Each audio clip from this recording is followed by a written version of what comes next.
More than 1,200 American heavy bombers attacked rail yards and airfields today in central Germany. The Germans are fighting fiercely in the streets of Vienna, but the Russian troops are steadily closing in. In the Pacific, the B-29s have returned to Japan with an attack by substantial forces on Kanoyan on the southern tip of the enemy homeland.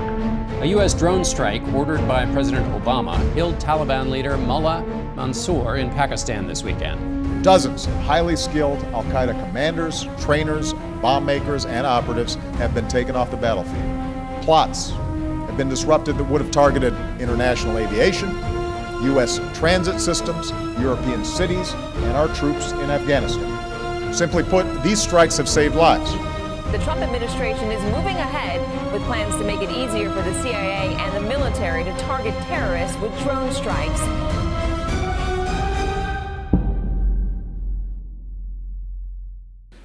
To a large extent, people criticize the strategic bombing campaign for being too excessive, for killing too many civilians, for wiping out cities, and not really being militarily very effective.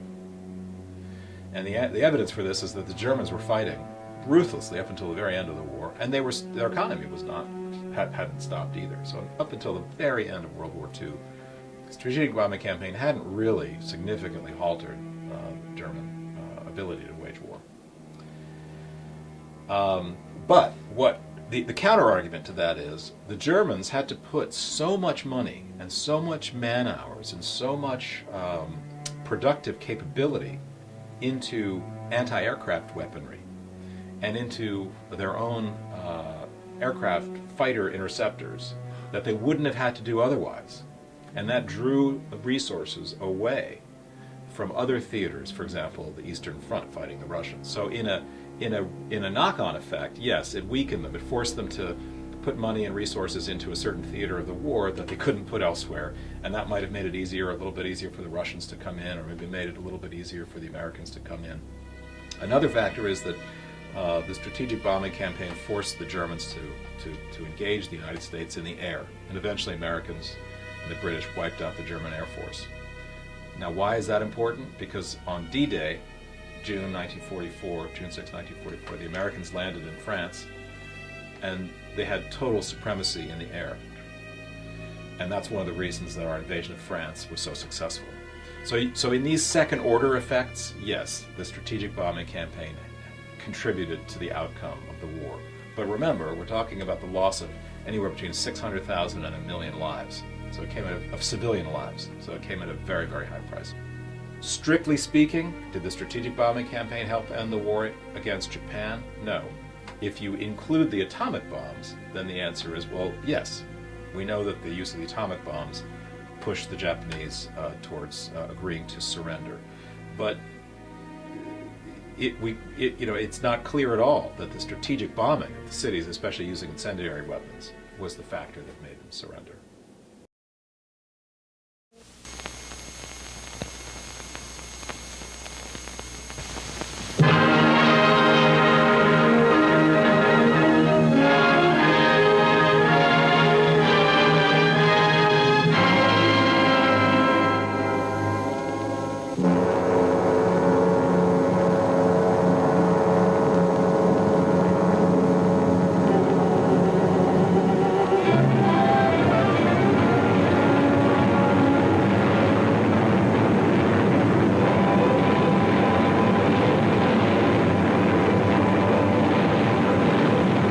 This picture is for you men who've not yet flown overseas. These are shots of our planes flying through flak over France and the Low Countries, over Germany and Italy, over Jap Islands in the South Pacific. It looks tough. It is tough. This is no attempt to minimize the danger of flak. The gunners are good, particularly the Germans. Their weapons and methods are good. Good enough to lay a shell on a plane 5 miles up, flying 300 miles an hour. Nevertheless, we've got a higher percentage of planes coming back now. The Norden bomb sight was a major invention of the later part of the Second World War, and it was basically an onboard computer so that the bombers, the American bombers flying over Germany, could be more accurate, more precise in finding their targets and hitting their targets. Sounds great, right? That means we're going to have much better targeting. We won't hit any civilian casualties. Well, the Norden bomb sight was still a very primitive technology, so it couldn't work at night. That's a small issue. It doesn't work at night. So the Americans said, that's okay, we'll fly in the day. And so they did. They flew in the day. Sometimes it couldn't, Norden bomb sight didn't work so well if it was cloudy. So it was limited in what they could do. Then they believed it would allow them to be much more accurate. But in fact, it didn't allow them to be so accurate that it protected civilians. It just allowed them to hit a city a little bit more accurately. So it improved accuracy a small degree, not a great degree. Did it save lives, or did it change the way that they used strategic bombing? Not really. They oversold it to themselves. They believed it was going to transform their capabilities, and it really didn't. It was useful, but not transformative. In practice, the Norden bomb sight can drop a bomb into a pickle barrel at 20,000 feet, but that's under perfect conditions. And of course, in wartime, conditions aren't perfect. First of all, it's really hard to use. And not all of the people of those 50,000 men who are bombardiers have the ability to properly program an analog computer. Secondly, it breaks down a lot, right? It's full of all kinds of gyroscopes and pulleys and gadgets and ball bearings, and they don't work as well as they ought to in the heat of battle. Thirdly, when Norden was making his calculations, he assumed that a plane would be flying at a relatively slow speed at low altitudes, right? Well, in a real war, you can't do that. You'll get shot down. It was highly secret. The technology was cutting edge, so nobody talked about it in public. It was designed, and nobody wanted to, their technology to be revealed to the enemy. So at the time, it was secret, and they didn't even share these new computers, the Norden bomb sight, with the British, their allies. So the technology was not sold to the public. It was something that was a carefully guarded secret. The U.S. and the British didn't have millions of soldiers to put on the ground. Their contribution was essentially the strategic bombing campaigns. One of the reasons that the Americans and the British wanted to do it was to show the Russians, we're helping to win the war too. And until we get our soldiers on the ground, and it's going to be a while, we're going to start hitting the Germans, and that's going to punish them. So that's our second front. We're helping you. The Russians are fighting on the ground to liberate their own country, and they're liberating Poland and eventually in Germany. Meanwhile, the Americans and the British are pushing from the west using strategic bombing. Despite the power of these weapons and these airplanes, it's still primitive technology with respect to where we are today. Let's go back to the middle of the last century. During World War II, it took on the order of months to assemble intelligence from a variety of different sources, whether it be airborne, on the ground, to assimilate that information and then determine what targets might be hit. Then it took hundreds of aircraft and literally thousands of bombs to go out and attack a target using that information that had been developed over a period of months. Today, with the capabilities all wrapped up into one vehicle, the Predators and the Reapers in particular, you can accomplish that find, fix, finish cycle in a matter of single-digit minutes. Strategic bombing campaign in World War II was designed principally to destroy German and Japanese cities. They were not designed to target individual war leaders or individual soldiers or individual criminals or individual terrorists. They were designed to destroy German and Japanese cities. There's no ambiguity about that. Why did American bombers and British bombers want to destroy German and Japanese cities? Because they felt that over time this would erode the Japanese and German ability to wage war. So you could make the argument, as the Americans and the British did, that strategic bombing was a way to end the war. It was a way to damage the economy so badly that Germany would collapse, and that Japan would collapse, so they would finally have to give up World War. They would have to stop fighting. As long as we fight on the surface of the earth, Hitler has all the advantage. But with the strategy of air power, the advantage is ours. Air power ignores the battlefronts of the rim.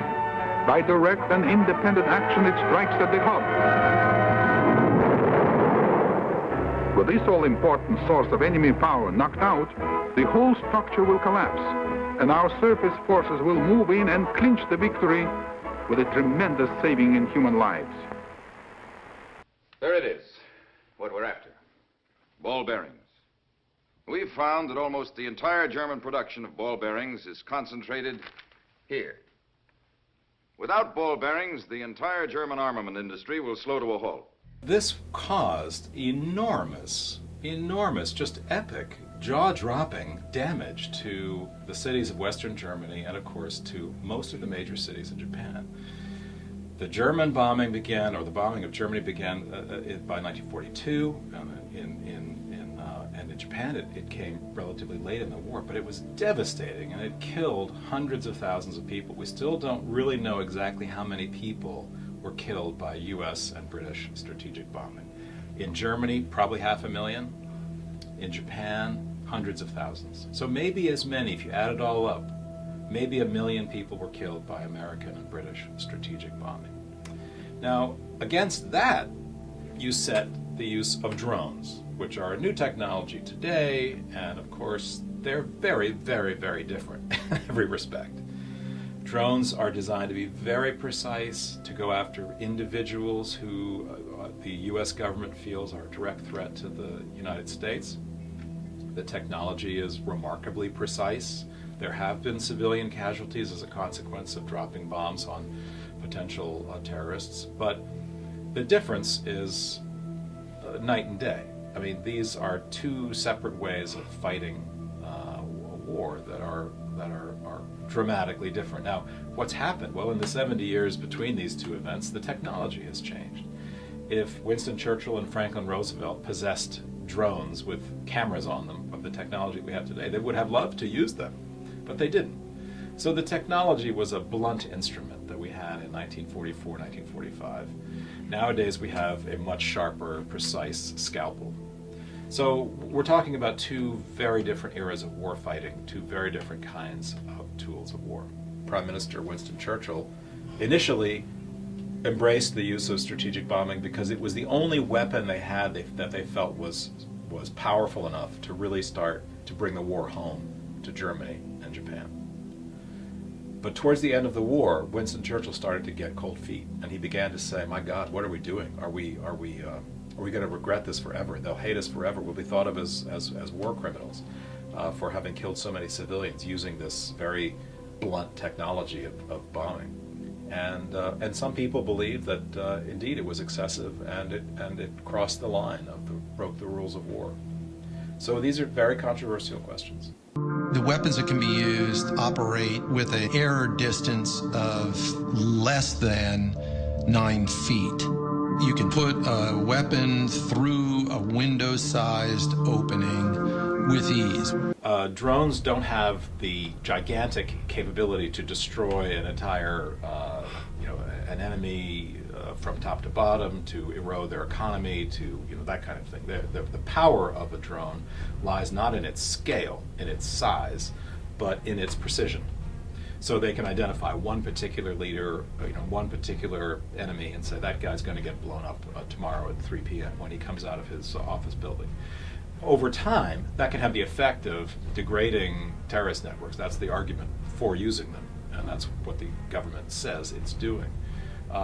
But it's much too tiny in scale to completely eradicate global terrorism. But it has killed a number of perhaps as many, a few thousand potential enemy targets. You could say it's very effective both as a direct military tool and as a means of sending a political message that the United States will come after you if you mess with the United States.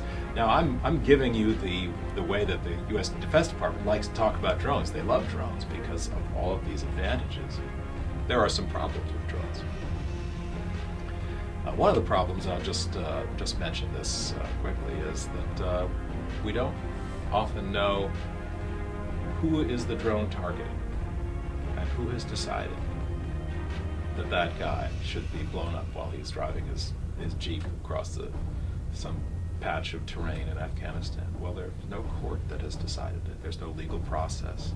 So some people believe that drones are a kind of extrajudicial killing. That it's not, there's no court of law, there's no witness, there's no evidence isn't brought against these people, and the United States is just going out and executing them. So there's controversy surrounding the use of these weapons. And many people feel that even though they're smaller and more precise, there's a legal and moral question that surrounds them that is unresolved. You know, does it result in the sort of almost illegal killing of suspects who we don't even know if they're truly terrorists? Nowadays, basically, the determination to decide to drop a drone has to do with a certain pattern of activity, a certain signature, a certain kind of behavior. Well, that guy seems to move around in certain networks. He seems to have bad friends. He seems to be potentially a problem. Let's blow him up using a drone. Is that sufficient? Is that a sufficiently high level of threat? It's very, very difficult, and the president has to make these individual judgments. And in the Obama administration, he did. He used drones a great deal, and he made many of the specific approvals when the armed forces would ask him, can we drop a drone on this person? He would say, who is he? How much do we know about him? What detailed information do we have about him before he would approve it? So we're in a very different situation than we were in World War II. Is that our target? Yes, sir. Mr. President, this is a highly classified operation. I'm clearing the First Lady for this operation. Yes, sir. Forgive me, sir. We are armed and ready, sir. Abdullah is in one of those vehicles. We can't tell which one. If they go in 3 different directions, we wouldn't know where to strike. And if he makes it back to the mountains, we'll lose our satellite track on him. Are those children? I can't say definitely, sir, but they could be. Do we have authorization, sir? Proceed. Proceed with the launch. And 10 seconds. And 5, 4, 3.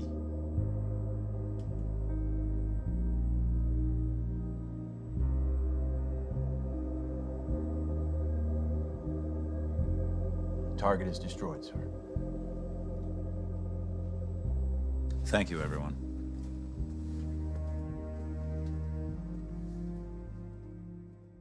This is not a video game to them. There may be detachment at the highest political level because you're not putting Americans at risk. You don't have to go to Dover, all right, ever, because of drone operations. Right? The Americans are not going to die. Bad man, we know it. They're in the guest house. Is the family in the family quarters? Yes, sir, they are. All right. What weapon do you want to use? I want to use a GBU, 500-pound ball. Show me, and we actually call it, show me the bug splat from a GBU. It is a red, yellow, green thing, and because it's not symmetrical, it does look like something hit your windshield, all right? We call it a bug splat. Show me the bug splat. And you can see red, anybody in there is dead. Yellow, maybe. Green, they're okay. So you lay the bug splat on the target, which is the guest house, and you go, oh, that's too high probability you're gonna hurt the family. Show me this with a Hellfire, smaller weapon, 10-pound warhead, not 500. And it's not coming this way, it can come that way, it's a missile. So you can direct its energy in a different direction. I'm pulling you through an operational model, but I just want you and everyone to understand how carefully this is done. So you say, all right, show me the Hellfire coming in from the northeast, where the energy then goes away from the compound. All right? And you say, yeah, I like that one. That's good. Weapon is armed. What's that? Given the new circumstances, I think we should abort. You have number 4 and 5 on the president's kill list in your sights. You are putting the whole mission at risk because of one collateral damage issue? We were going after a guy named Abu Khabab al-Masri, who was the WMD chief for Al-Qaeda. He was along the Afghan-Pakistan border. It was a summer night. It was July or August 2008. And they sleep outside in the summer because it's so hot. And he was sleeping with family members, including a grandson, who was X number of feet away from him. And the decision maker had to make a decision as to do you or do you not take the shot. This was a guy who was really hard to find. He was really dangerous. and we had many people at risk trying to find him. And so the decision was made to use the Hellfire coming in from a direction that pushed the energy away from the family members and in the direction of Abu Khabab and his known entourage. And so the shot was taken. The grandson was unfortunately killed.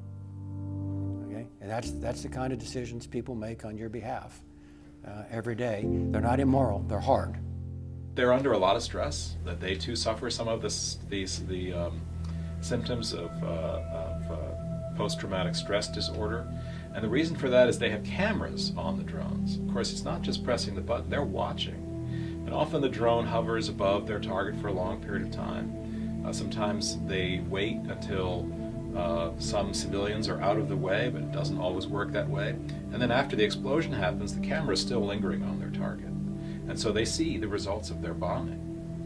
They're actually watching as some of their targets are dying, or they see the terrible results. If they make a mistake and hit a wedding, which they keep on doing in Afghanistan, and dozens of civilians, women and children are killed, they watch, they see that. That's very different from World War II. Those guys flying the bombers over Germany didn't have the technology to see the ground. They didn't have cameras. So in a weird sort of way, despite the drone technology, they're still suffering. Pilots may be suffering more than they did in World War II. You've got the drone operator who's there over the compound, all right? And you've got an omniscient, God's eye, unblinking stare at this compound. And so you're looking at this one individual whom you're confident is willing us harm, is part of an opposing armed enemy force, all right? And you're watching him play with his kids, and you're watching him talk to his spouse, and you're waiting for him to get into that white SUV and to get at least 200 meters away from the compound so that your Hellfire doesn't have any stray fragments that harm the family. And you watch it for the duration. You may watch that for 6, 7, 8, 12, 15, 24 hours. Then he gets in the SUV and he drives off, and then you kill him. Right? That is a deep emotional strain on the human beings we collectively have asked to do this on behalf of our defense. Unlike fighter pilots who train for a minimum of 2 years, remote pilots learn to fly their increasingly automated drones in less than one. The FAA did a study recently that showed that pilots with real flight experience in manned aircraft are actually worse UAV pilots than those that have no flight experience and really come in off the street. You actually bring in a skill set that you don't need and a set of expectancies that you shouldn't have when you're flying a UAV if you came from a manned aircraft. So the Air Force is taking officers off the street with no flight training and putting them through the program, and they've been very successful. Isn't drone warfare the answer to the proportionality question? Because we can use drones to kill 1 or 2 terrorists. Isn't that better than invading Iraq and leading to thousands of American deaths and hundreds of thousands of Iraqi deaths? Sure it is. So for all the controversy around drones, they're more precise, and they seem to lead to fewer civilian deaths. Now, any civilian deaths is a tragedy, and so we have to say, gosh, maybe we shouldn't use them at all. So there's a spectrum, and the whole point about leadership in wartime is, where do you let the needle rest?